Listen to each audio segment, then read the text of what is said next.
عارفوں کے سلطان، عاشقوں اور محققین کے تاج، اصحاب دین کے پیشوا، ارباب یقین کے مقتدا، عالم گمنامی عزلت کے گوشہ نشین، سر دوست کے مخزن، اقلیم اعظم کے سردار، اقطاب عالم کے کتب یعنی شیوخ عالم شیخ فرید الدین مسعود گنج شکر اجودنی چشتی رحمت اللہ علیہ ہیں، جو فقراء و مساکین کے پناہ اور سلیمان کے فرزند رشید ہیں۔ آپ تجرید عشق و بقائے شوق و ذوق اور کلام محبت کے اشارات و رموز میں بے نظیر زمانہ اور اپنے عہد دولت مہد میں یگانہ تھے۔ میدان کرامت اور عالم دین کے سرداروں سے آپ سبقت لے گئے۔ آئیے آپ کی زندگی پر ایک نظر ڈالتے ہیں۔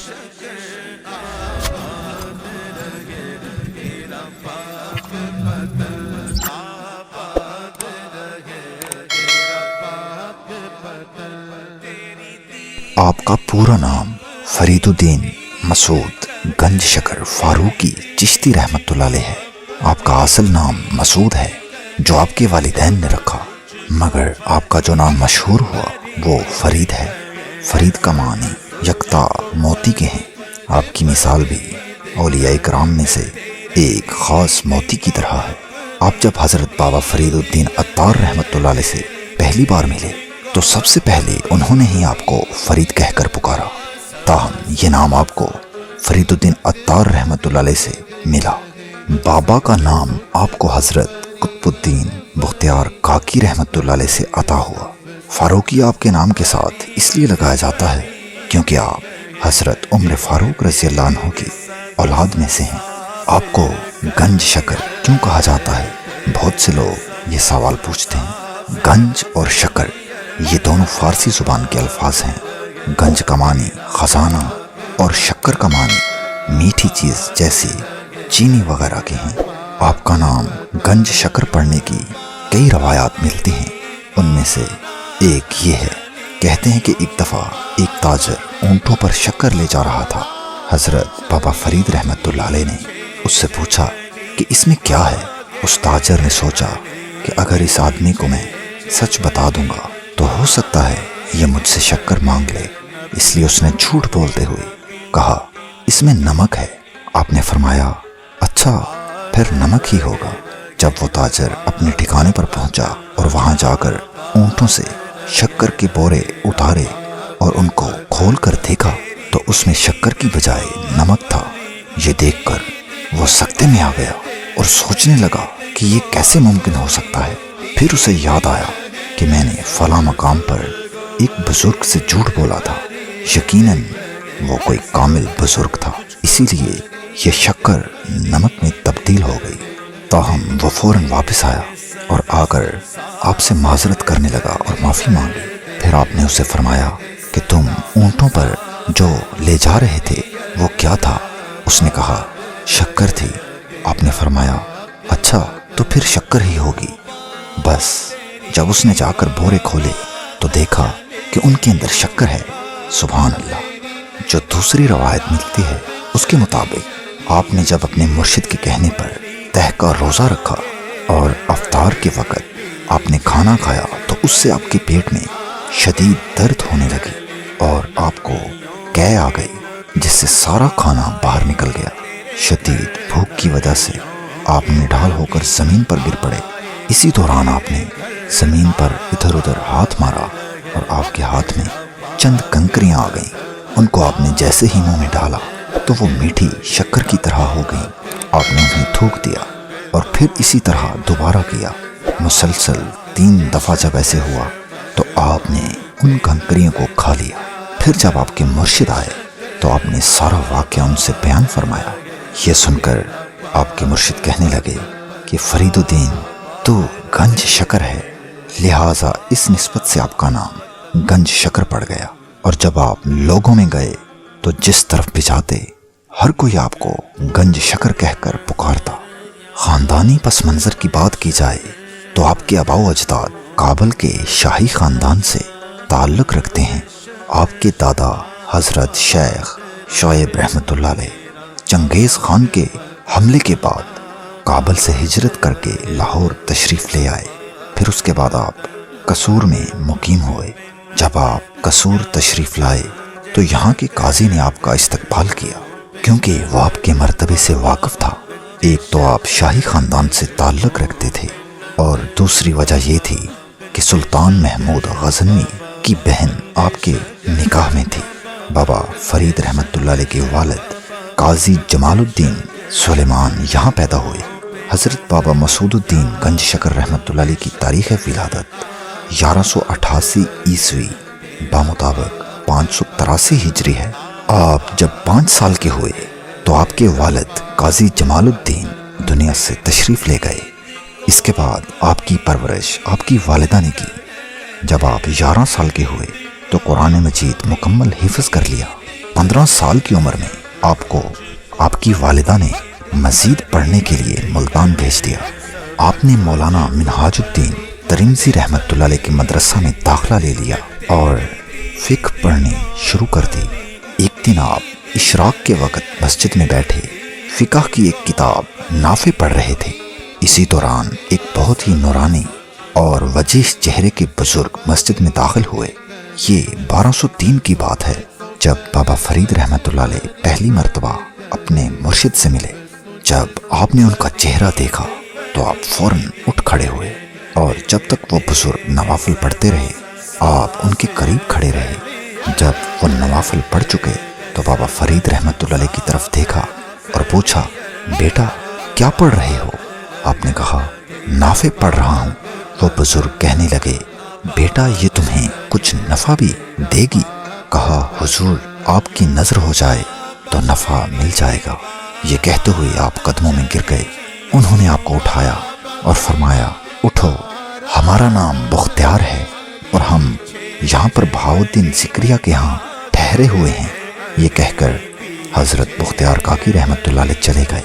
یہ رات بابا فرید رحمت اللہ علیہ نے بڑی مشکل سے گزاری۔ جیسے ہی صبح ہوئی تو آپ بہاؤالدین سکریہ ملتانی رحمت اللہ علیہ کی خانقاہ پہنچ گئے۔ وہاں پر بہت سے لوگ جمع تھے۔ آپ نے جب اندر جانا چاہا تو دربان نے آپ کو روک دیا۔ آپ نے کہا، مجھے حضور سے ملنا ہے۔ اس دربان نے کہا، تم نہیں مل سکتے۔ آپ نے اس سے کہا کہ تم میرا ایک کام کر سکتے ہو؟ کہنے لگا، کیا کام؟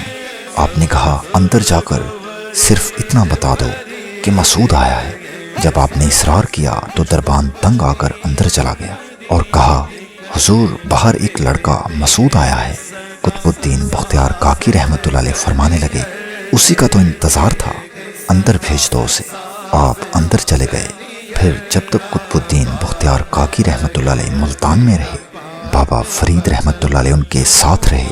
جب قطب الدین بختیار کاکی رحمت اللہ علیہ دہلی جانے لگے تو بابا فرید رحمت اللہ علیہ بھی ساتھ جانے کے لیے تیار ہو گئے، مگر قطب الدین رحمت اللہ علیہ نے آپ کو منع فرمایا اور کہا کہ ابھی تم علم حاصل کرو اور جب تعلیم مکمل ہو جائے تو دہلی چلے آنا۔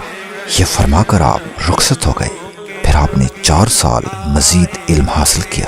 اس کے بعد آپ قندھار چلے گئے، جو کہ اب افغانستان کا ایک صوبہ ہے۔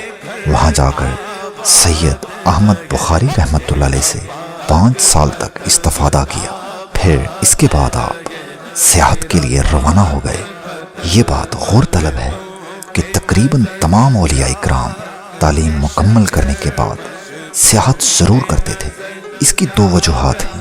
ایک یہ کہ سیاحت میں بہت علم اور تجربات حاصل ہوتے ہیں، اور دوسرا یہ کہ کوئی نہ کوئی ایسی روحانی شخصیت ملتی ہے جس سے دین و دنیا کے تمام بند راستے عیاں ہو جاتے ہیں۔ سیاحت کا ارادہ کرتے ہی آپ نے سب سے پہلے بغداد کی طرف رخ کیا اور یہاں پر شیخ شہاب الدین سہروردی رحمت اللہ علیہ سے ملاقات کی اور ان کی لکھی ہوئی تصوف کی ایک عظیم کتاب عوارف المعارف انہی سے پڑھی۔ اس کے بعد بخارا کے اندر آپ نے شیخ اجل رحمت اللہ علیہ سے ملاقات کی اور 1 ماہ تک ان کے پاس رہے۔ پھر آپ سیستان، جو کہ ایران میں واقع ہے، سے ہوتے ہوئے افغانستان کے ایک علاقہ چشت میں آ گئے اور یہاں آپ نے حضرت ابو یوسف چشتی رحمت اللہ علیہ کے مزار پر حاضری دی۔ یہاں آپ کی ملاقات بہت سے چشتی سلسلے کے صوفیاء کرام سے ہوئی۔ یہاں صوفیہ اکرام کا ایک گروہ بیٹھا ہوا تھا، آپ بھی ان میں جا کر بیٹھ گئے۔ وہاں ایک بزرگ آئے اور تمام صوفیہ سے مخاطب ہو کر کہنے لگے کہ مجھے ایک خواب آیا ہے، دیکھتا ہوں کہ میں مر گیا ہوں اور میری روح بڑے اضطراب میں ہے۔ ہر ایک نے اپنی اپنی بساط کے مطابق تعبیر بتائی۔ بابا فرید گنج شکر رحمت اللہ علیہ فرمانے لگے کہ میری عمر بھی کم ہے اور علم بھی، لیکن اگر اجازت ہو تو میں اس خواب کی تعبیر عرض کروں۔ بزرگ کہنے لگے کہ آپ ہی بتا دیجئے۔ آپ نے فرمایا لگتا ہے آپ کی فجر کی نماز قضا ہو گئی ہے۔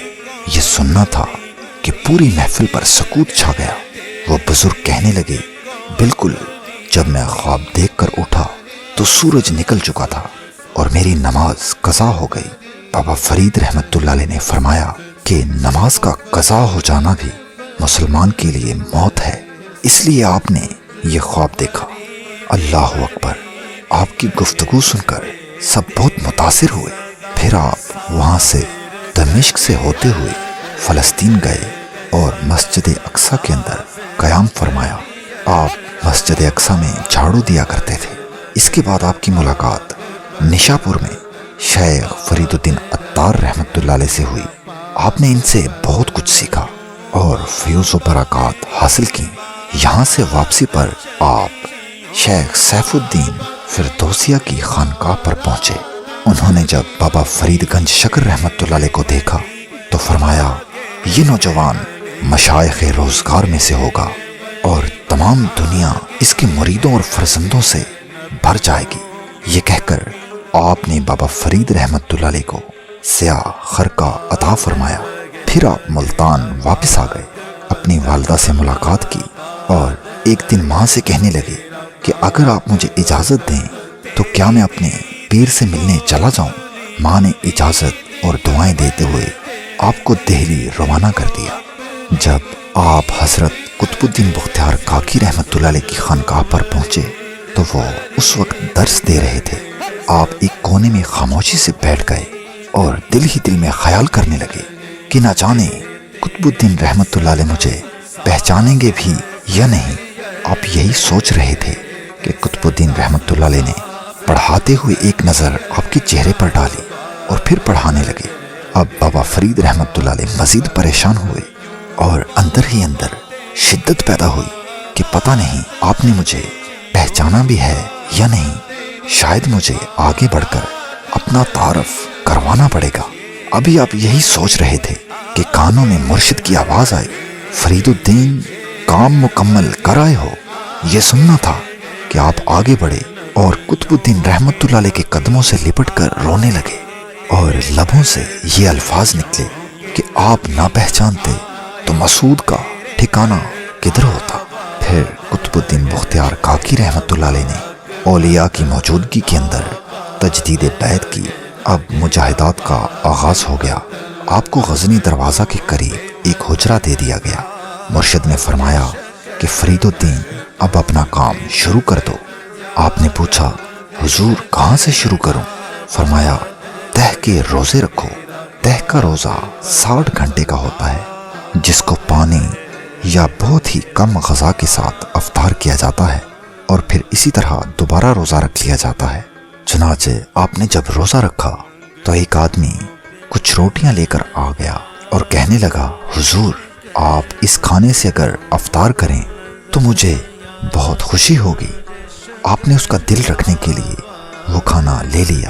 جب افطار کے وقت آپ نے اس کھانے میں سے ایک ہی لقمہ کھایا تو پیٹ میں اس قدر درد ہوا کہ قے آ گئی اور سارا کھانا باہر نکل گیا۔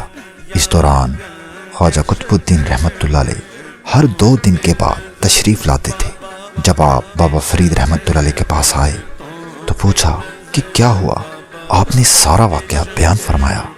یہ سن کر قطب الدین رحمت اللہ علیہ نے فرمایا کہ ٹھیک ہے، یہ اچھا ہوا، کیونکہ وہ ایک شرابی آدمی تھا۔ اس کا کھانا اگر تیرے جزء بدن بن جاتا تو روحانیت میں کمی آتی، اس لیے خدا نے یہ نہ چاہا کہ یہ کھانا تمہیں ہضم ہو جائے۔ پھر آپ نے فرمایا کہ اب تم پھر روزہ رکھو اور جب تک غیب سے کھانا نہ آئے تو افطار مت کرنا۔ آپ نے پھر روزہ رکھا۔ جب 60 گھنٹے یعنی 3 دن پورے ہو گئے تو آپ انتظار کرنے لگے، مگر غیب سے کسی قسم کا کھانا نہ آیا۔ مزید وقت گزرتا گیا اور اگلا دن چڑھ گیا۔ شدت بھوک سے نڈھال ہو کر آپ زمین پر گرے تو آپ نے زمین پر اپنا ہاتھ مارا۔ اسی دوران کچھ کنکر آپ کے ہاتھ میں آ گئے۔ آپ نے وہ کنکر اپنے منہ میں ڈال لیے۔ جب کنکر منہ میں گئے تو شکر بن گئی۔ آپ نے انہیں فوراً باہر نکال دیا۔ پھر اسی طرح 3 بار کیا۔ جب تیسری بار بھی وہ کنکر شکر بن گئے تو آپ سمجھ گئے کہ یہی غیب سے ہے جس کا مرشد نے فرمایا تھا۔ پھر آپ نے انہیں کھا لیا۔ جب قطب الدین رحمت اللہ علیہ آپ سے ملنے آئے تو آپ نے سارا ماجرا بیان فرمایا۔ یہ سن کر آپ فرمانے لگے کہ تم گنج شکر ہو۔ اس کے بعد آپ کے مرشد نے آپ کو 40 دن کا وظیفہ بتایا۔ جو ہی ایک چلہ ختم ہوتا تو دوسرا بتا دیتے۔ آپ کمزوری سے ہڈیوں کا ڈھانچہ بن گئے۔ یوں لگتا تھا کہ جیسے ہڈیوں کے اوپر صرف چمڑا پہنایا گیا ہو۔ اس کے بعد آپ کو قطب الدین بختیار کاکی رحمت اللہ علیہ نے چلہ معکوس کا حکم دیا۔ معکوس کے معنی الٹا اور چلہ کا مطلب 40 دن، یعنی اس چلہ میں 40 دن تک الٹا لٹکا جاتا ہے۔ یہ چلہ چشتیہ سلسلہ میں ہے۔ اگر اس کی بنیاد کی بات کی جائے تو شیخ ابو سعید ابو الخیر رحمت اللہ علیہ سے نقل ہے کہ حضور صلی اللہ علیہ وآلہ وسلم نے غار ہیرا میں نماز معکوس ادا کی ہے۔ بس اس سنت کو بابا فرید رحمت اللہ علیہ نے پھر زندہ کیا، چونکہ اب الٹا لٹکنا تھا، اس لیے اس کام کے لیے کسی خاص جگہ کا ڈھونڈنا ضروری تھا جہاں پر کوئی بھی آپ کو دیکھ نہ سکے۔ تاہم اس کے لیے جگہ تلاش کرتے کرتے آپ موجودہ پاکستان میں اچ شریف پہنچ گئے۔ تاریخ اور روحانیت کے لحاظ سے اچ شریف ایک عظیم شہر ہے۔ جب آپ یہاں پہنچے تو آپ کو ایک مسجد الحاج ملی۔ اس مسجد کے امام خواجہ رشید الدین تھے، جو کہ آپ کو جانتے تھے۔ اس مسجد میں ایک کنواں تھا۔ اس کنویں کے کنارے ایک درخت تھا جس کی شاخیں کنویں کے اندر لٹکی ہوئی تھیں۔ یہ جگہ آپ کے لیے بالکل موزوں تھی۔ آپ نے امام مسجد خواجہ رشید الدین رحمت اللہ علیہ سے ساری بات واضح کرتے ہوئے کہا کہ دن کو میں مسجد میں عبادت کروں گا اور رات کو عشاء کی نماز کے بعد آپ مجھے اس کنویں میں لٹکا کر چلے جایا کرنا۔ پھر انہوں نے اسی طرح کیا۔ رات کو جب تمام لوگ عشاء کی نماز ادا کر کے چلے جاتے تو آپ کو کنویں میں ایک رسی کے ساتھ لٹکا کر اس درخت کی شاخ سے رسی باندھ دیتے، اور صبح کو تہجد کے وقت وہ امام صاحب آ کر آپ کو نکال لیتے۔ اس طرح 40 دن گزر گئے۔ کمزوری کے باوجود آپ نے وہاں سے دہلی کی راہ لی۔ تقریباً وہاں سے 544 کلومیٹر کا فاصلہ طے کیا اور مرشد کے قدموں میں پہنچ گئے۔ چلے اور مجاہدات کرتے کرتے آپ اس مقام پر پہنچ گئے کہ نفس کا خاتمہ ہو گیا اور 612 ہجری میں ایک انقلاب برپا ہوا۔ جب آپ کی عمر 29 سال تھی تو خواجہ معین الدین چشتی رحمت اللہ علیہ دہلی تشریف لائے۔ امیر، غریب، بادشاہ آپ کی زیارت کے لیے امڑ آئے۔ فیوز و برکات کا چشمہ کھلا تو بہت سے لوگ فیضیاب ہوئے۔ پھر کچھ دیر کے بعد خواجہ معین الدین چشتی رحمت اللہ علیہ نے بختیار کاکی رحمت اللہ علیہ سے پوچھا کہ تم نے مجھے اس نوجوان مسعود سے نہیں ملوایا جس کا تم اکثر ذکر کیا کرتے تھے؟ فرمایا، حضور وہ اپنے حجرے میں ہے اور لگتا ہے کہ اتنا کمزور ہو گیا ہے کہ اٹھ نہیں سکتا۔ خواجہ معین الدین چشتی رحمت اللہ علیہ نے فرمایا، وہ نہیں آ سکتا تو ہم چلے جاتے ہیں۔ پھر روحانیت کے یہ دونوں سرچشمے اٹھے اور بابا فرید گنج شکر رحمت اللہ علیہ کے حجرے کی طرف چل پڑے۔ جب اندر پہنچے تو بابا فرید گنج شکر رحمت اللہ علیہ نے اپنے مرشد کو دیکھا تو اٹھ کر کھڑا ہونا چاہا، مگر اٹھتے ہی زمین پر گر گئے اور جیسے ہی نیچے گرے تو اپنا سر پیر کے قدموں میں رکھا اور ہاتھ خواجہ معین الدین رحمت اللہ علیہ کے قدموں پر رکھ دیا۔ خواجہ معین الدین رحمت اللہ علیہ قطب الدین بختیار کاکی رحمت اللہ علیہ سے کہنے لگے، اے قطب الدین، اس جوان کو کب تک مجاہدے کی آگ میں جلاؤ گے؟ بس پھر مرشد اور دادا مرشد دونوں نے آپ پر عنایت کی نظر کی۔ سلطان الہند خواجہ معین الدین چشتی رحمت اللہ علیہ نے آپ کا دایاں اور قطب الدین رحمت اللہ علیہ نے آپ کا بایاں ہاتھ پکڑ کر بلند کیا اور اللہ سے دعا کی کہ اے رب ذوالجلال، چشتیہ سلسلے کو عظمت و بزرگی عطا کرنے والے، اس کو قبول فرما، اور درویشی کے کامل درجے تک پہنچا۔ پھر اس کے بعد دونوں نے آپ کو اپنے سینے سے لگایا۔ جوانی کی اس عمر میں اللہ پاک نے آپ کو وہ عطا فرما دیا جو بہت ہی کم لوگوں کو ملتا ہے۔ اس کے بعد آپ 10 سال دہلی میں رہے۔ اس دوران بھی آپ نے مجاہدات کو جاری رکھا۔ جب آپ کی عمر 38 سال ہوئی تو ایک دن مجلس میں بیٹھے قطب الدین رحمت اللہ علیہ نے فرمایا، فرید الدین، ایک سنت باقی ہے، اب تم شادی کر لو۔ آپ کہنے لگے، حضور، مجھے اپنی اولاد سے ڈر لگتا ہے کہ اگر وہ تابع فرما اور نیک نہ ہوئی تو کیا ہوگا؟ یہ سن کر مرشد نے فرمایا کہ اس کا ذمہ ہم لیتے ہیں، جو صحیح ہوں گے وہ تیرے اور جو برے ہوں گے وہ ہمارے نام لگا دینا۔ اللہ اکبر! مراد یہ تھی کہ کوئی بھی نافرمان نہیں ہوگا۔ اس کے بعد آپ مرشد کے حکم کی تعمیل کرتے ہوئے ہانسی میں آ گئے اور وہاں آپ نے 4 شادیاں اپنی ظاہری زندگی میں کی۔ پہلی شادی 621 ہجری میں بی بی نجیب النساء سے کی، جو محمد عظیم شاہ صدیقی رحمت اللہ علیہ کی بیٹی تھیں۔ ان کے بدن سے اللہ نے آپ کو 7 اولادیں عطا فرمائیں، جن میں سے 6 کا بچپن میں ہی انتقال ہو گیا اور ایک بیٹی بچی۔ بی بی نجیب النساء کا انتقال اجودن میں ہوا، جس کا موجودہ نام پاک پتن ہے، اور آپ کو وہیں دفن کر دیا گیا اور وہیں آپ کا مزار ہے۔ اس کے بعد آپ نے مزید 3 شادیاں فرمائیں۔ آپ کی اولاد کی تعداد 17 بتائی جاتی ہے۔ ہانسی کے اندر بہت سے لوگ آپ کے مرید ہوئے۔ یہیں پر جمال الدین ہانسوی رحمت اللہ علیہ نے آپ کی بیعت کی۔ آپ ربیع الاول دسمبر کے مہینے میں ہانسی سے دوبارہ دہلی واپس اپنے مرشد کو ملنے آئے اور 1 ہفتہ قیام فرمایا۔ جب واپس جانے کی اجازت چاہی تو مرشد نے اٹھ کر سینے سے لگا لیا اور فرمایا، فرید الدین، تم دونوں جہانوں میں میرے رفیق ہو، میرا مقام تمہارا مقام ہے۔ تمہیں معلوم ہے کہ تم میرے آخر وقت میں پاس نہیں ہوگے اور بعد میں آؤ گے، اس لیے جو جو تبرکات تمہیں دینے ہیں میں حمید الدین ناگوری کو دے جاؤں گا۔ اس کے بعد آپ ہانسی چلے آئے اور آپ کے مرشد کا انتقال ہو گیا۔ انتقال سے پہلے دسمبر 1235 عیسوی میں شیخ بدر الدین اور قاضی حمید الدین ناگوری رحمت اللہ علیہ کو قطب الدین رحمت اللہ علیہ نے اپنا خرقہ، مسلح، نالین اور عصا دیا اور فرمایا کہ میرا مرید آئے گا، اسے یہ دے دینا۔ 27 دسمبر کو قطب الدین رحمت اللہ علیہ کا جب انتقال ہوا تو بابا فرید الدین رحمت اللہ علیہ نے رات کو ہی دہلی جانے کی تیاری کر لی۔ آپ کی زوجہ نے پوچھا کہ ابھی کچھ دن پہلے ہی تو آپ دہلی سے آئے ہیں اور اب اچانک رات کو کیوں جا رہے ہیں؟ آپ نے فرمایا کہ مجھے میرے مرشد کا بلاوا آیا ہے۔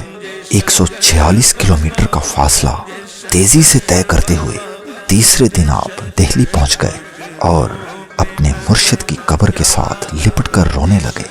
وصیت کے مطابق تمام تبرکات آپ کو دے دیے گئے اور آپ کو قطب الدین رحمت اللہ علیہ کی مسند پر بٹھا دیا گیا، مگر 7 دن کے بعد آپ دہلی سے واپس ہانسی آ گئے۔ لوگوں نے آپ کو جانے سے روکا اور کہا کہ یہ جگہ آپ کو آپ کے پیر و مرشد دے کر گئے ہیں۔ آپ نے فرمایا کہ میرے پیر نے مجھے جو عطا کیا ہے وہ میرے ساتھ ہی رہے گا، چاہے میں جنگل و بیاباں میں رہوں یا جہاں کہیں بھی۔ پھر آپ ہانسی سے اجمیر شریف گئے اور چلہ کاٹا۔ اس کے بعد آپ واپس ہانسی آ کر اپنے آبائی گاؤں ملتان تشریف لے آئے۔ پھر آپ نے غیر مذہب لوگوں کی طرف رخ کیا اور اجودن شہر، جس کو اب پاک پتن کہا جاتا ہے، تشریف لے آئے۔ اجودن ایک بہت پرانا شہر ہے مختلف دور کے اندر اجودن کے مختلف نام رہے ہیں۔ مہابھارت کی لڑائیوں میں اس کا نام دھارا نگری تھا۔ پھر راجا رام چندر کے گھرانے نے اس کا نام اجودن رکھا۔ اجودن کے زیادہ تر لوگ ہندو اور جوگی جادوگروں کو ماننے والے تھے۔ یہاں آپ نے ویران جگہ کا انتخاب کیا اور درختوں کے ایک جھنڈ میں واقع مسجد کے اندر پڑاؤ ڈال لیا۔ کئی دن تک کھانے کو جب کچھ نہ ملا تو آپ درختوں کے پتے کھایا کرتے۔ آپ کے مریدین نے ساتھ مل کر اس مسجد کو تھوڑا بڑا کر دیا اور آپ کے لیے جگہ بنا دی۔ آپ نے وہاں لوگوں کو تبلیغ کرنا شروع کر دی اور انہیں صحیح راستہ بتانا شروع کر دیا۔ پاک پتن پر اس وقت ہندوؤں اور جوگیوں کا قبضہ تھا۔ تمام لوگ اپنی مشکلات کا حل نکلوانے جوگیوں کے پاس جاتے تھے۔ جوگی زبردستی دودھ اور جانور لوگوں سے لیتے اور ان کے ساتھ بہت سی زیادتیاں کرتے۔ ایک دفعہ ایک جوگی نے اپنے چیلوں کو بھیجا کہ جاؤ فلاں بوڑھی عورت سے دودھ لے کر آؤ، اتنے دنوں سے اس نے ہمیں دودھ نہیں دیا۔ اس جوگی کے چیلے اس بوڑھی اماں کے گھر پہنچے اور اسے دھمکی دی۔ اس بوڑھی اماں نے خوف کے مارے گھر میں موجود سارا دودھ اکٹھا کیا اور مٹکا سر پر اٹھائے ہوئے جوگی کی طرف چل پڑی۔ راستے میں جاتے ہوئے وہ بابا فرید رحمت اللہ علیہ کے پڑاؤ کے پاس سے گزری۔ آپ نے جب اس عورت کو دیکھا تو وہ لڑکھڑا رہی تھی۔ آپ نے اسے آواز دی اور کہا کہ اے بوڑھی اماں، اگر تو کہے تو میں تمہارا یہ مٹکا تمہارے مقام تک پہنچا آتا ہوں۔ اس بوڑھی اماں نے آپ سے سارا واقعہ بیان کر دیا۔ پھر آپ نے اسے کہا کہ تم یہیں میرے پاس بیٹھ جاؤ۔ جب کافی دیر گزر گئی تو جوگی نے دوبارہ اپنے چیلوں کو بھیجا اور کہا کہ پتہ کرو وہ بوڑھی اماں ابھی تک کیوں نہیں آئی۔ جب جوگی کے چیلے آئے تو انہوں نے دیکھا کہ وہ حضرت بابا فرید الدین گنج شکر رحمت اللہ علیہ کے پاس بیٹھی ہے۔ یہ دیکھ کر وہ بڑے غضبناک ہوئے اور اس کے پاس آ کر کہنے لگے کہ تم ابھی تک یہاں کیا کر رہی ہو؟ بابا فرید گنج شکر رحمت اللہ علیہ نے ان سے مخاطب ہوتے ہوئے فرمایا کہ ظلم کا رزق کیوں حاصل کرتے ہو؟ جب تمہیں اللہ نے پیدا کیا تھا اور تم ایک چھوٹے بچے تھے، اس وقت تمہیں دودھ کون دیتا تھا؟ یقیناً جس نے اس وقت تمہاری ضرورت پوری کی وہ آج بھی بغیر کسی ظلم کے تمہاری ضرورت کو پورا کر سکتا ہے۔ آپ کے الفاظوں نے ان چیلوں پر بہت اثر کیا اور وہ بھی وہیں آپ کے پاس بیٹھ گئے۔ پھر اسی طرح اس جوگی کی ساری شہرت خاک میں مل گئی۔ اجودن میں قیام کے آغاز کے دور میں آپ پر قاتلانہ حملے ہوئے۔ آپ کے بیٹے عبداللہ کو قتل کر دیا گیا، مگر آپ نے بد دعا تک نہ دی۔ آپ کو قتل کرنے کے لیے ایک آدمی کو پیسے بھی دیے گئے، مگر جب وہ آپ کو قتل کرنے کے ارادے سے مسجد میں داخل ہوا تو آپ سجدے میں تھے۔ حالت سجدہ میں ہی آپ نے آواز دی کہ کوئی یہاں موجود ہے۔ اس وقت آپ کے مرید نظام الدین اولیاء رحمت اللہ علیہ پاس ہی بیٹھے تھے۔ فرمایا حضور نظام الدین حاضر ہے۔ آپ نے کہا کہ یہ شخص جو ابھی مسجد میں داخل ہوا ہے اور میرے پاس کھڑا ہے یہ اپنے پاس خنجر رکھتا ہے۔ تاہم نظام الدین اولیاء رحمت اللہ علیہ نے اسے پکڑ لیا اور خنجر زمین پر گر گیا۔ آپ نے اپنی تبلیغ کو جاری رکھا۔ جو کوئی پڑھنا چاہتا اسے پڑھایا جاتا۔ بادشاہ وقت بھی آپ کی قدم بوسی کے لیے حاضر ہوتے۔ آپ کی خانقاہ ایک یونیورسٹی کا درجہ رکھتی تھی جہاں مروجہ علوم اور تصوف کی تعلیم دی جاتی تھی۔ آپ ایک عظیم شاعر بھی ہیں۔ آپ کا کلام عربی اور فارسی دونوں زبانوں میں ہے۔ 5 محرم عشاء کی نماز کے بعد آپ قرآن مجید کی تلاوت میں مشغول ہو گئے۔ پھر استغراق کی حالت طاری ہو گئی۔ جب استغراق ٹوٹا تو مریدین سے پوچھا کہ کیا میں نے نماز ادا کی ہے؟ انہوں نے کہا جی ہاں۔ آپ نے فرمایا دوبارہ ادا کرنے میں کیا حرج ہے؟ پھر اسی طرح آپ نے دوبارہ نماز ادا کی اور پھر استغراق میں چلے گئے۔ پھر 3 بار ایسے ہی ہوا۔ جب تیسری بار نماز ادا کی تو سجدہ کی حالت میں یا حیو یا قیوم کی آواز بلند کی اور آپ کا وصال ہو گیا۔ آپ کو اسی جگہ دفنا دیا گیا جہاں آپ عبادت و ریاضت کیا کرتے تھے۔ آپ کے مزار کے اندر ایک دروازہ ہے جسے بہشتی دروازہ کہا جاتا ہے۔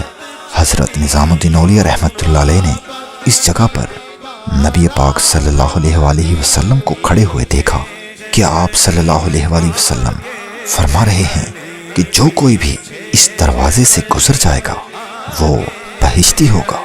سبحان اللہ۔